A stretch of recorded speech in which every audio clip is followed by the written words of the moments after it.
నమస్కారం, నేను మీ డాక్టర్ సౌజన్య. World mental health day ఈరోజు. నాకు బీపీ లేదు, షుగర్ లేదు, వేరే ఇతర ఏ ఆరోగ్య సమస్య లేదు, నేను చాలా హెల్దీ అని మీరు అనుకుంటే మీరు పొరపాటు పడుతున్నట్టే.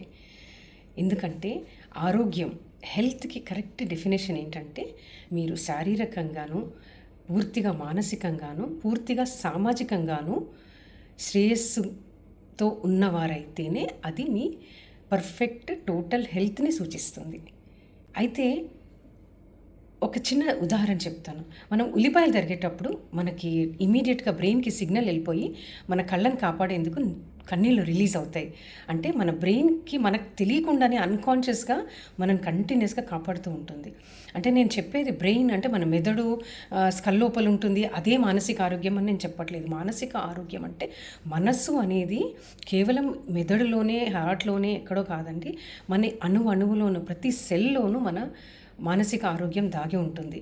మన ఒక్క genuine స్మైల్తో 17 muscles of the face get activated and make us more beautiful, and this sends a very good signal to the brain to release the happy hormones of the body.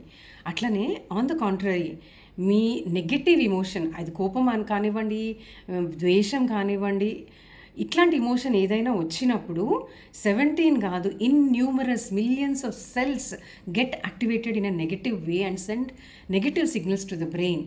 దీని మీద acute అంటే short term impact plus long term impacts ఎట్లా ఉంటాయంటే heart రేట్లో changes రావచ్చు, బీపీలో changes రావచ్చు, sugar లెవెల్స్లో చేంజెస్ రావచ్చు, మీ బాడీ ఫ్యాట్ డిపాజిట్స్లో చేంజెస్ రావచ్చు, బ్రెయిన్ సర్క్యులేషన్లో చేంజెస్ రావచ్చు, దానివల్ల ఆక్సిజన్ బాడీకి అందడంలో చేంజ్ రావచ్చు, తర్వాత బాడీలో మీ స్టమక్లో ఉన్న యాసిడ్లో చేంజెస్ రావచ్చు, అసిడిటీ ప్రాబ్లమ్స్ రావచ్చు, తర్వాత నిద్రలో ప్రాబ్లం రావచ్చు, నిద్రలేమి ఇన్సోమ్నియా రావచ్చు, ఇవన్నీ కూడుకొని కిడ్నీ ఫంక్షన్ మీద కూడా ఎఫెక్ట్ కావచ్చు, మీరు ఫెటీగ్ అయిపోయి లిథార్జిక్ అయిపోయి ఎగ్జాషన్ ఫెటీగ్లోకి వెళ్ళిపోవచ్చు.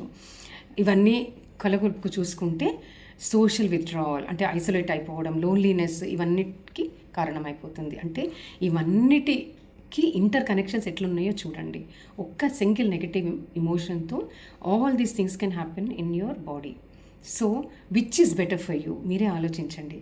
అంటే పక్కింటి చెత్తను మనం తెచ్చుకొని మన ఇంట్లో ఎట్లా వేసుకోమో, మన బ్రెయిన్కి, మన వెల్బీయింగ్కి, మన మానసిక హెల్త్కి ఏది అనవసరమో అది మనం దూరంగా ఉంచుకొని మనకు కావాల్సిన హ్యాపీనెస్ని, అంటే ఇతరులకి హాని కలగకుండా ఈకో ఫ్రెండ్లీగా ఉండే హ్యాపీనెస్ మనం తెచ్చుకుంటేనే మనం పూర్తి ఆరోగ్యంగా ఉన్నాము, వీఆర్ హెల్దీ అని చెప్పుకోవచ్చు.